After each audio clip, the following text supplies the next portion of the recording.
आप सभी को मैंने नए साल की शुभकामनाएं नहीं दी, क्योंकि वो नया साल जो आज तक हम समझते आ रहे हैं हमारा नया साल है, वास्तव में हमारे लिए वो नया साल है ही नहीं। 1 जनवरी से शुरू होने वाला साल जो 31 दिसंबर की मिडनाइट पर आकर ख़त्म होता है, वो हमारा नया साल हो ही नहीं सकता। हम लोग एक हिंदूवादी परंपरा को मानने वाले लोग हैं और हमारा नववर्ष गुड़ी पड़वा से प्रारंभ होता है और यही चैत्र प्रतिपदा हमारे लिए अपने जीवन में एक नए वर्ष को लेकर आती है। इस साल अप्रैल 1, 2022 11:54 से दिन में हमारा नया संवत्सर विक्रम संवत 2079 लगने वाला है, जिसका नाम अनल संवत्सर है। आप और हम हिंदू मान्यता को मानने वाले लोग हैं।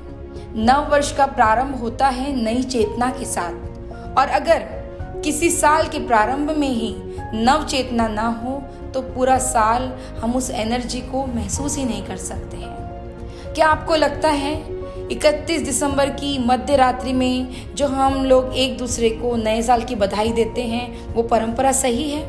बिल्कुल सही नहीं है। जब हम इस मिडनाइट में एक दूसरे को न्यू ईयर विश करते हैं तब कोहरे की एक ऐसी चादर पड़ी होती है जिसके बीच हम एक शीतलता को महसूस करते हैं।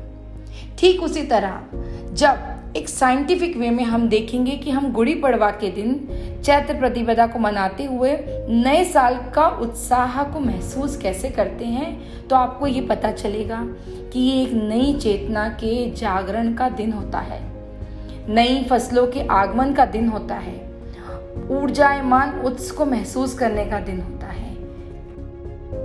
वैदिक ज्योतिष की गणना भी चैत्र प्रतिपदा नववर्ष के अनुसार होती है। आपको ये जानकर बहुत खुशी होगी कि संपूर्ण विश्व के ज्योतिष को भारतीय ज्योतिष के अनुसार ही कैलकुलेट किया जाता है। विक्रम संवत को विक्रम संवत कहने के पीछे भी एक कारण है। ऐसा माना जाता है कि राजा विक्रमादित्य के शासन काल में हिंदू कैलेंडर को लिखने की परंपरा प्रारंभ हुई थी, इसीलिए नए संवत्सर को विक्रम संवत कहा जाता है। एक अगर हम बहुत बारीकी से किसी चीज़ को समझें तो हमें और भी खुशी होगी ये जानकर कि स्कूल की जो टेक्नोलॉजी है, ये स्कूल के पैटर्न है, वो इस तरीके से डिसाइडेड है कि बच्चों की एग्ज़ाम के नतीजे आना और नए सेमेस्टर की शुरुआत होना भी कहीं ना कहीं मार्च और अप्रैल के बीच में होता है। इसके साथ साथ फाइनेंशियल ईयर को भी मार्च से जोड़ा गया है। तो आप इन चीज़ों को बारीकी से जब समझेंगे तब आप ये जानेंगे कि हम हिंदू नववर्ष को भूलने की एक बहुत बड़ी गलती कर रहे हैं, और उससे भी बड़ी गलती कर रहे हैं हम अपने बच्चों को इस अवेयरनेस को जगाने के लिए उत्सुक नहीं कर रहे हैं कि वो जाने कि कैसे नई तिथियों के साथ साथ हमारे देश की परंपरागत तिथियों को हमें समझना चाहिए, जानना चाहिए और उसको उत्साहपूर्वक मनाना चाहिए।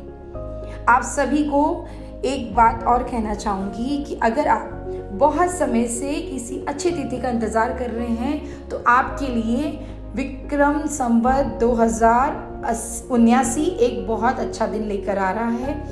इस दिन आप अपने जीवन के किसी भी नए कार्य को प्रारंभ कर सकते हैं। इसी दिन माता के जागरण का वो दिन है जो 9 दिन के लिए चैत्र नवरात्रि को मनाने के लिए हम सभी को उत्साहित करता है।